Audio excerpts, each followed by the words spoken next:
Pinocchio mourns the death of the beautiful little girl with the blue hair. He then meets with a pigeon who flies with him to the seashore, and there he throws himself into the water to go to the assistance of his father, Geppetto.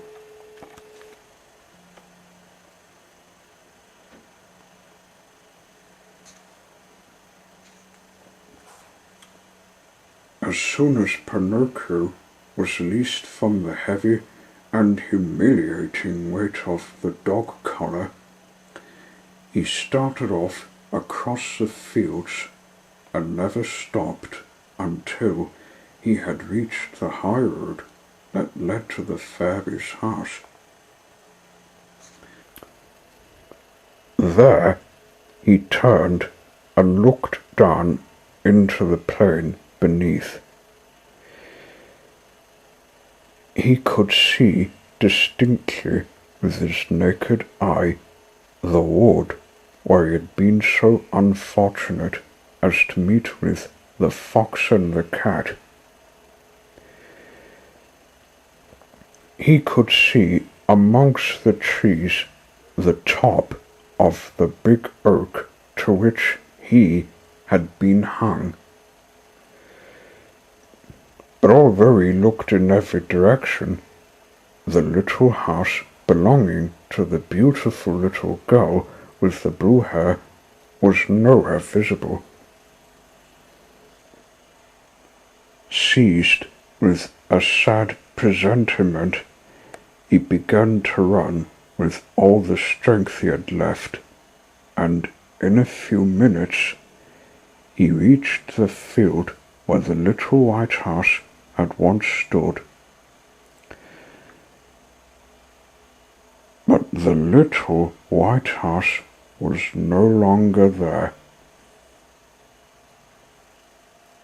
He saw instead a marble stone on which were engraved these sad words: "Here lies the little girl with the blue hair, who died from sorrow because she was abandoned by her little brother Pinocchio."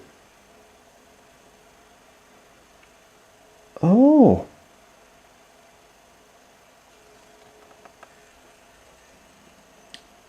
I leave you to imagine the puppet's feelings when he had with difficulty spelt out this epitaph. He fell with his face on the ground, and covering the tombstone with 1,000 kisses, burst into an agony of tears. He cried all night, and when morning came, he was still crying, although he had no tears left, and his sobs and lamentations were so shrill and heartbreaking that they roused the echoes in the surrounding hills. And as he wept, he said, "Oh, little fairy, why did you die? Why did not I die instead of you? I who am so wicked, whilst you were so good. And my papa, where can he be? Oh, little fairy, tell me where I can find him, for I want to remain with him always, and never to leave him again, never again. Oh, little fairy, tell me that it is not true that you are dead. If you really love me, if you really love your little brother, come to life again. Come to life as you were before. Does it not grieve you to see me alone and abandoned by everybody? If assassins come, they will hang me again to the branch of a tree, and then I should die instead. What do you imagine that I can do here, alone in the world? Now that I have lost you and my papa, who will give me food? Where shall I go to sleep at night? Who will make me a new jacket? Oh, it would be better, 100 times better, that I should die also. Yes, I want to die. Oh. And in his despair, he tried to tear his hair. But his hair, being made of wood, he could not even have the satisfaction of sticking his fingers into it. Just then, a large pigeon flew over his head, and stopping with outspread wings, called down to him from a great height, "Tell me, child, what are you doing there?"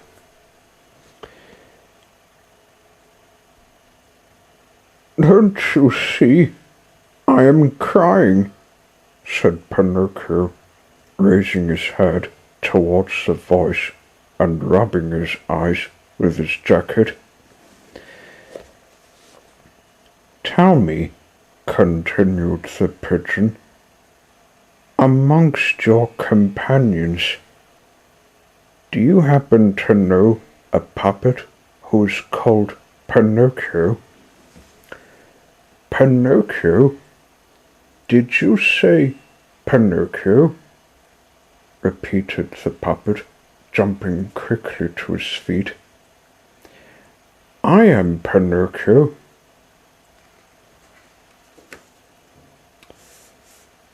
The pigeon at this answer descended rapidly to the ground. He was larger than a turkey. "Do you also know Geppetto?" he asked. "Do I know him? He is my poor papa. Has he perhaps spoken to you of me? Will you take me to him? Is he still alive? Answer me for pity's sake. Is he still alive?"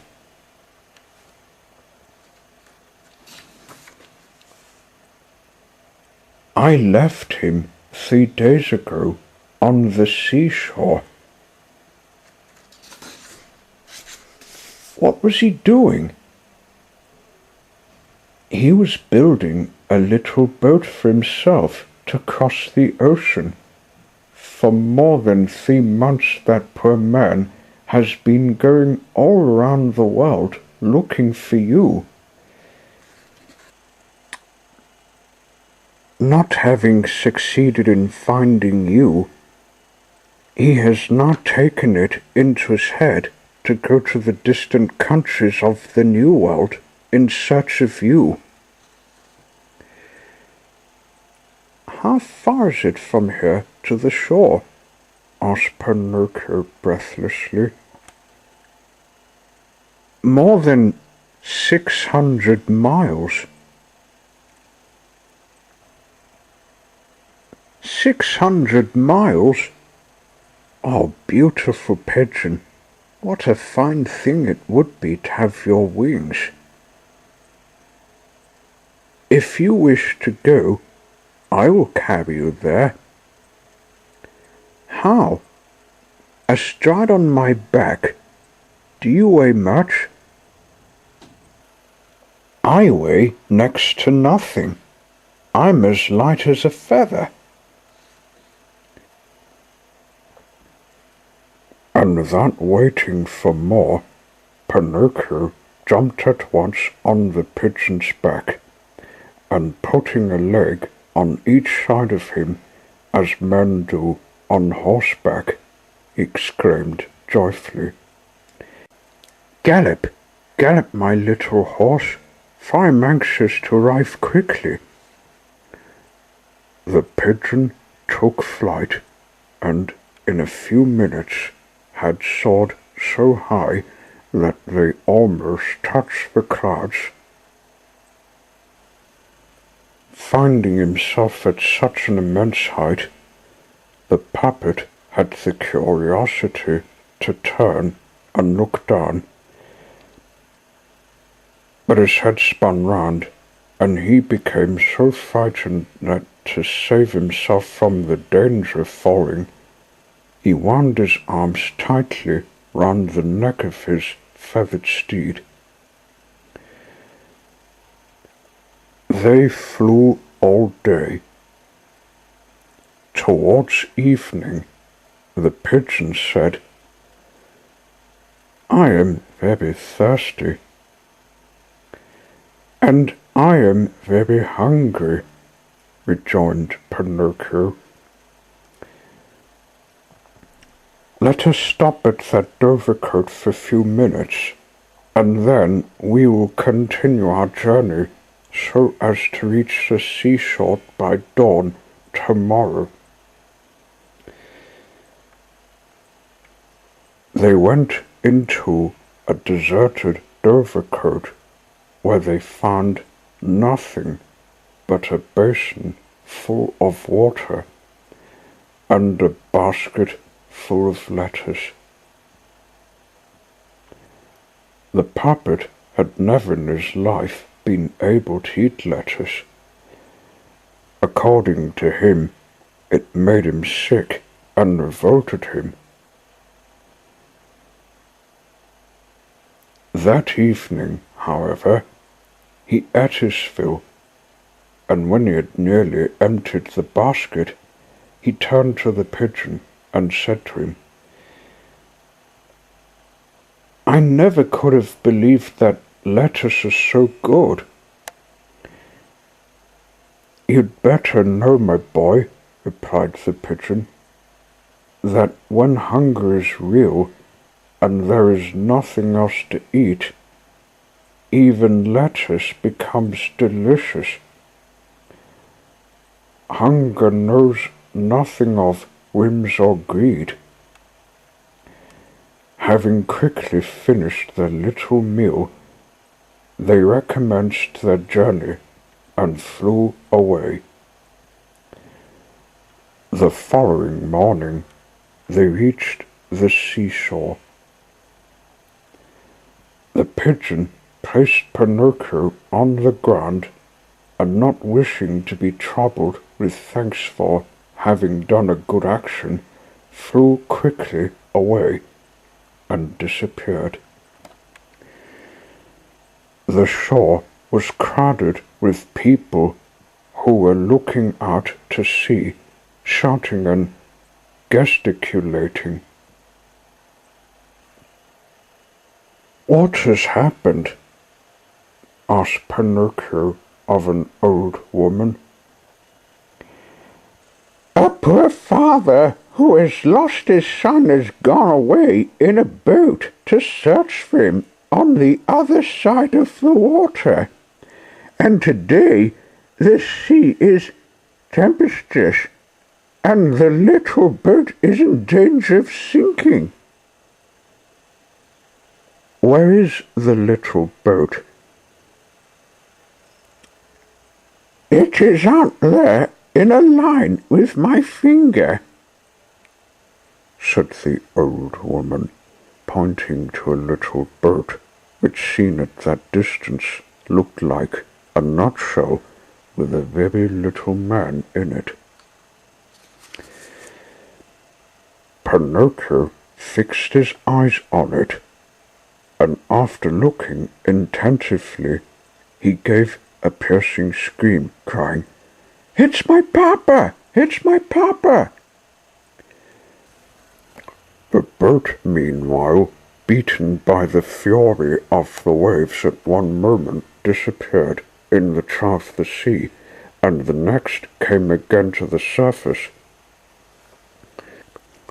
Pinocchio, standing on the top of a high rock, kept calling to his father by name and making every kind of signal to him with his hands, his handkerchief, and his cap. And although he was so far off, Geppetto appeared to recognize his son, for he also took off his cap and waved it, and tried by gestures to make him understand that he would have returned if it had been possible, but that the sea was so tempestuous that he could not use his oars or approach the shore. Suddenly, a tremendous wave rose, and the boat disappeared.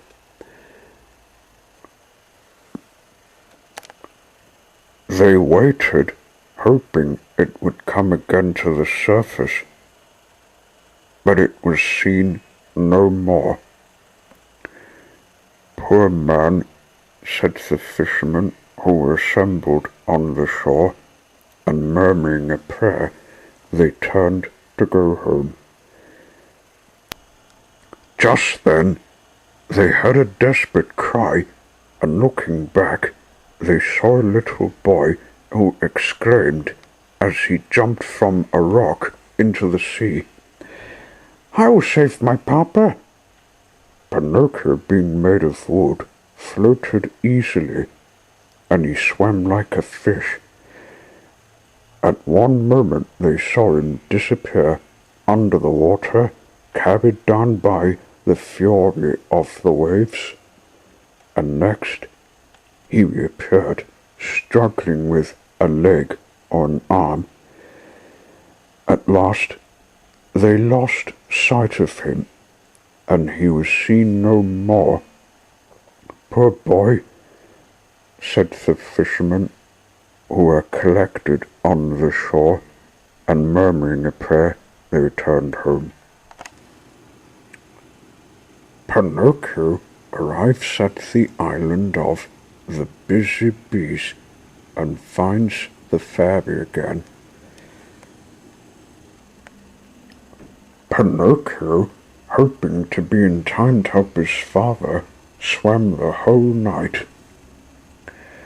And what a horrible night it was! The rain came down in torrents.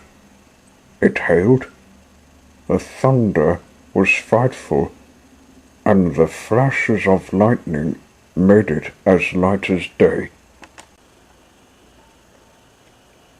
Towards morning, he saw a long strip of land not far off. It was an island in the midst of the sea. He tried his utmost to reach the shore, but it was all in vain. The waves, racing and tumbling over each other, knocked him about as if he had been a stick or a wisp of straw. At last, fortunately for him, a billow rolled up with such fury and impetuosity that he was lifted up and thrown violently far onto the sands. He fell with such force that, as he struck the ground, his ribs and all his joints cracked. But he comforted himself, saying, "I've had another wonderful escape." Little by little, the sky cleared. The sun shone out in all his splendor, and the sea became as quiet and smooth as oil.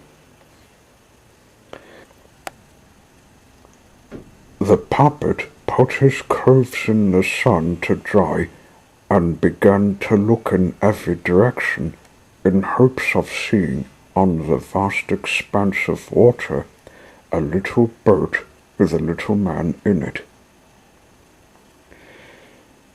But although he looked and looked, he could see nothing but the sky and the sea and the sail of some ship, but so far away that it seemed no bigger than a fly. If only I knew what this island was called, he said to himself. If I only knew whether it was inhabited by civilized people. I mean, by people who have not got the bad habit of hanging boys to the branches of the trees. But who can I ask? Who, if there is nobody? This idea of finding himself alone, all alone, in the midst of this great uninhabited country, made him so melancholy that he was just beginning to cry. But at that moment, at a short distance from the shore, he saw a big fish swimming by. It was going quietly on its own business, with its head out of the water. Not knowing its name, the puppet called to it in a loud voice to make himself heard. "Hey, Mr. Fish, will you permit me a word with you?"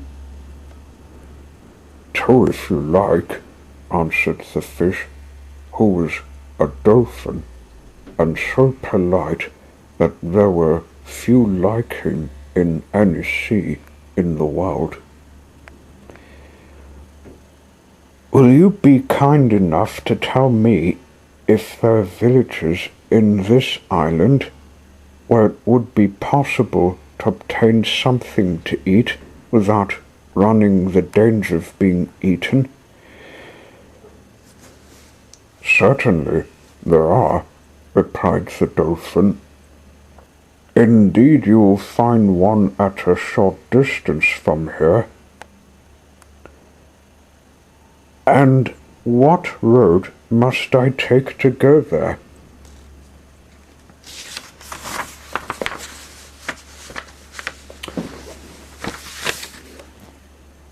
"You must take the path to your left and follow your nose.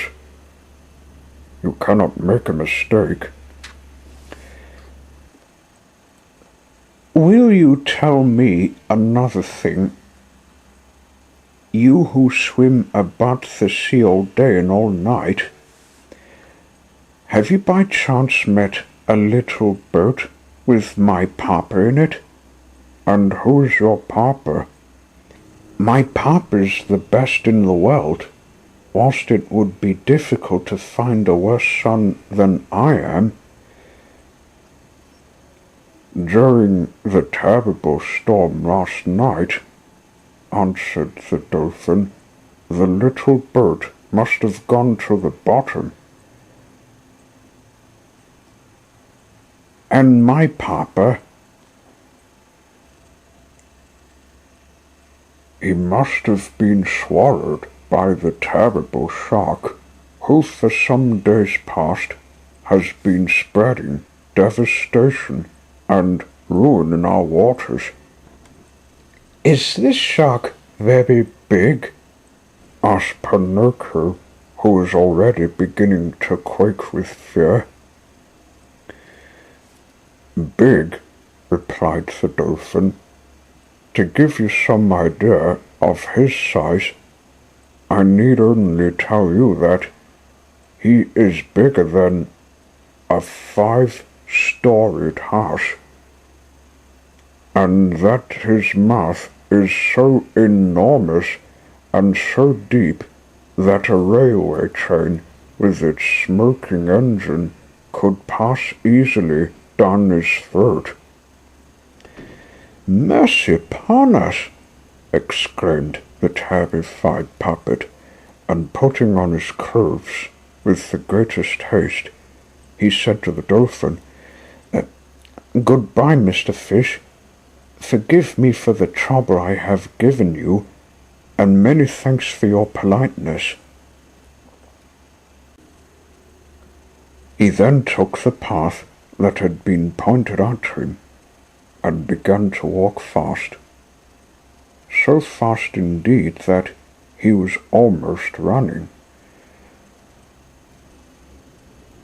And at the slightest noise he turned to look behind him, fearing that he might see the terrible shark with the railway train in its mouth following him.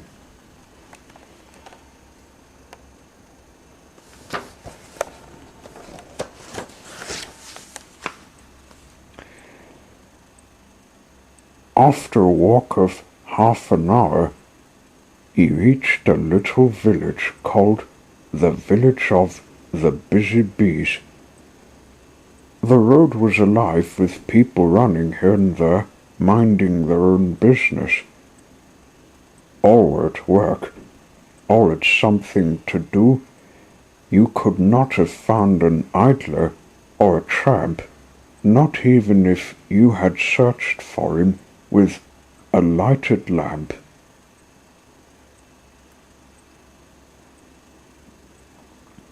"Ah," said that lazy Pinocchio at once, "I see that this village will never suit me.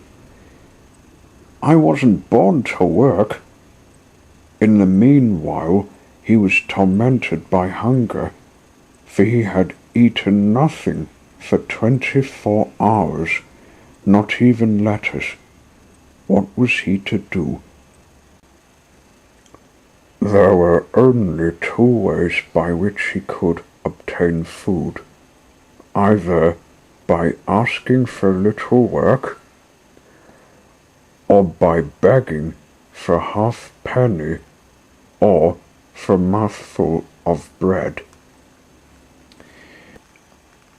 He was ashamed to beg, for his father had always preached him that no one had a right to beg, except the aged and the infirm.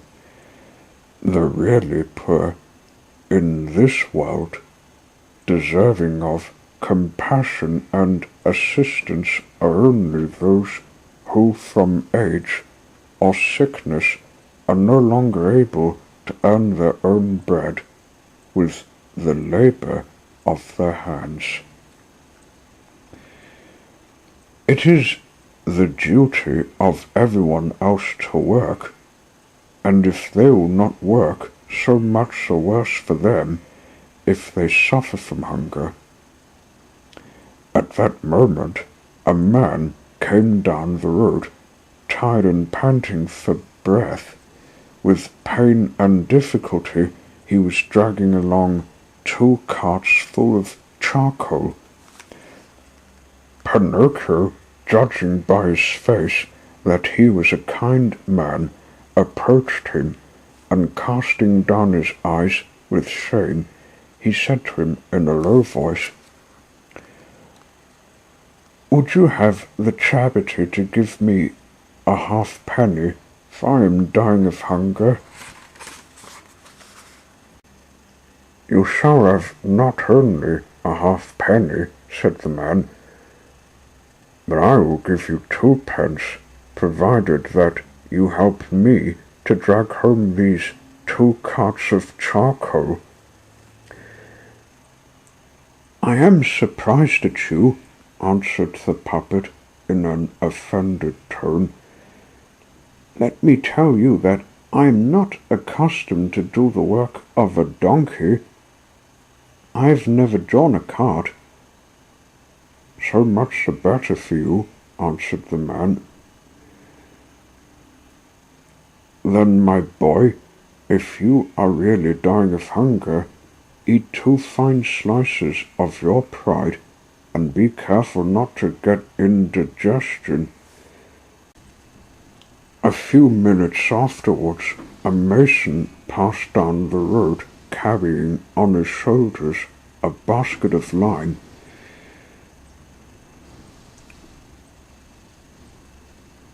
Would you have the charity, good man, to give a halfpenny to a poor boy who is yawning for want of food? Willingly, answered the man. Come with me and carry the lime, and instead of a halfpenny, I will give you 5. But the lime is heavy, objected Pinocchio, and I don't want to tie myself.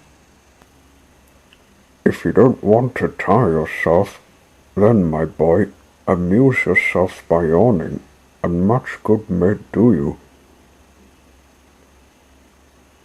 In less than half an hour, 20 other people went by, and Pinocchio asked charity of them all, but they all answered, Are you not ashamed to beg? Instead of idling about the roads, go and look for a little work, and learn to earn your bread. At last, a nice little woman carrying 2 cans of water came by.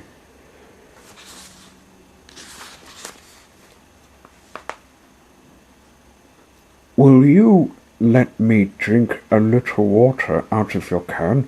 Asked Pinocchio, who was burning with thirst. Drink, my boy, if you wish it, said the little woman, setting down the 2 cans. Pinocchio drank like a fish, and as he dried his mouth, he mumbled, I have quenched my thirst. If I could only satisfy my hunger. The good woman, hearing these words, said at once, If you help me to carry home these 2 cans of water, I will give you a fine piece of bread. Pinocchio looked at the cans and answered neither yes or no, and besides the bread, you shall have a nice dish of cauliflower dressed with oil and vinegar, added the good woman. Pinocchio gave another look at the cans and answered neither yes or no. And after the cauliflower, I will give you a beautiful sweet meat full of syrup. The temptation of this last dainty was so great that Pinocchio could resist no longer, and with an air of decision he said, I must have patience. I will carry one of the cans to your house. The can was heavy, and the puppet, not being strong enough to carry it in his hand, had to resign himself to carrying it on his head. When they reached the house, the good little woman made Pinocchio sit down at a small table already laid, and she placed before him the bread, the cauliflower, and the sweetmeat. Pinocchio did not eat, he devoured. His stomach was like a room that had been left empty and uninhabited for 5 months. When his ravenous hunger was somewhat appeased, he raised his head to thank his benefactress. But he had no sooner looked at her than he gave a prolonged "Oh, oh!" of astonishment, and continued staring at her with wide open eyes, his fork in the air and his mouth full of bread and cauliflower, as if he had been bewitched. "What has surprised you so much?" asked the good woman, laughing. "It is," answered the puppet, it is that you are like, that you remind me. Yes, the same voice, the same eyes, the same hair. Yes. You also have blue hair, as she had. Oh, little fairy, tell me that it is you, really you. Do not make me cry any more. If you knew, I have cried so much, I have suffered so much." And throwing himself at her feet on the floor, Pinocchio embraced the knees of the mysterious little woman and began to cry bitterly.